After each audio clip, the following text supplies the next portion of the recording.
Üsküdar Üniversitesi Ebelik Bölümü son aylarda ileri teknoloji simülatif bir makete daha sahip oldu. Laboratuvarımız bu yeni maketimizle oldukça zenginleşti. Bu bizim eğitimimizi biraz daha kolaylaştırıp öğrencilerimizin gebelerde, doğum yapan kadınlarda, doğum sonrası dönemdeki kadınlarda ve yeni doğan bebeklerinde ortaya çıkabilecek her türlü soruna laboratuvar ortamında hazır olmalarını sağlamış olacak. Bu simülatif maketle canlı bir ortamda karşılaşabileceği gerek normal süreç, doğum süreci, gebelik süreci, gerekse komplike doğumlar, riskli doğumlara öğrenci nasıl müdahale edebileceğini gerçek yaşama uygun bir şekilde bu laboratuvar ortamında ulaşabilecek, deneyimleyebilecek, böylelikle ebelik uygulama becerilerini geliştirmiş olacak. Şimdi kısaca bu maketimizden söz edecek olursak, gördüğünüz gibi bir kontrol odamız var. Burası genellikle hocaların eğitim için senaryoları, vakada oluşmasını bekledikleri normal gebe, normal doğum yapan kadın, yüksek riskli kadın durumu, kanamalı bir hasta, doğum sürecinde annenin yaşam bulgularının değişebilmesi, yaşamının risk altına girebilmesi gibi bir takım durumları senaryolaştırarak burada iki bilgisayarımıza yüklemiş oluyor. Anne için gördüğümüz bu bilgisayar üstüne senaryolarımızı yüklüyoruz. Ancak anında da senaryolarımız üstünde değişiklik yapabiliyoruz.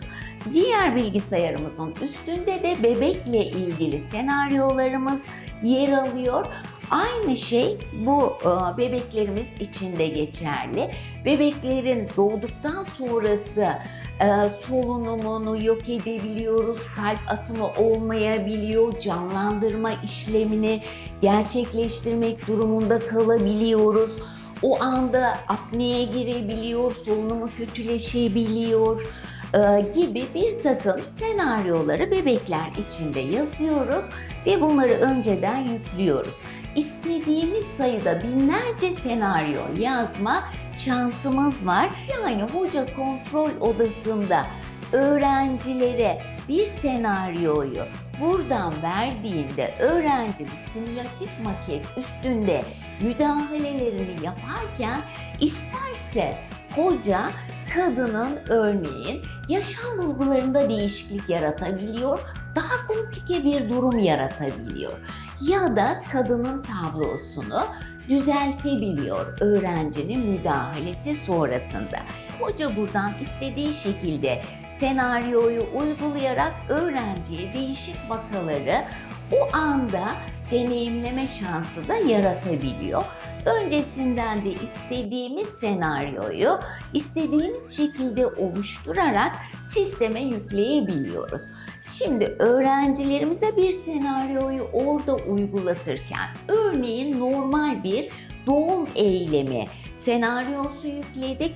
Öğrenci normal doğum eylemini destekleyerek doğumu gerçekleştirmede primer sorumlu kişi vakanın başında müdahalelerini yaparken aynı zamanda öğrencinin gerçekleştirdiği uygulamalar hem bu bilgisayarlarımıza kaydedilmiş oluyor hem şurada gördüğümüz gibi bize daha yakın plan görsellik sağlayan diğer teknolojik araç gerecimizin üstünde de kaydediliyor.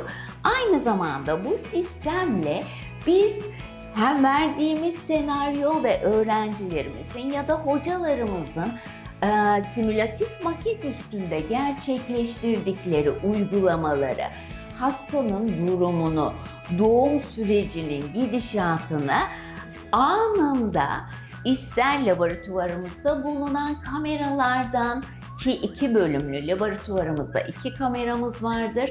İstersek dersliklerin herhangi birinden diğer öğrencilerin ya da konukların izlemesine olanak sağlamış oluyoruz. Bu teknoloji sayesinde biraz önce söylediğim gibi öğrencilerimiz gerçek yaşamda hizmet verecekleri gebe, doğum sürecindeki kadın, doğum anı, doğum süreci ve doğum sonrası dönemde karşılaşabilecekleri herhangi bir anormal durumu bu laboratuvar ortamında deneyimleme şansı elde edecekler ve müdahale becerileri geliştirecekler.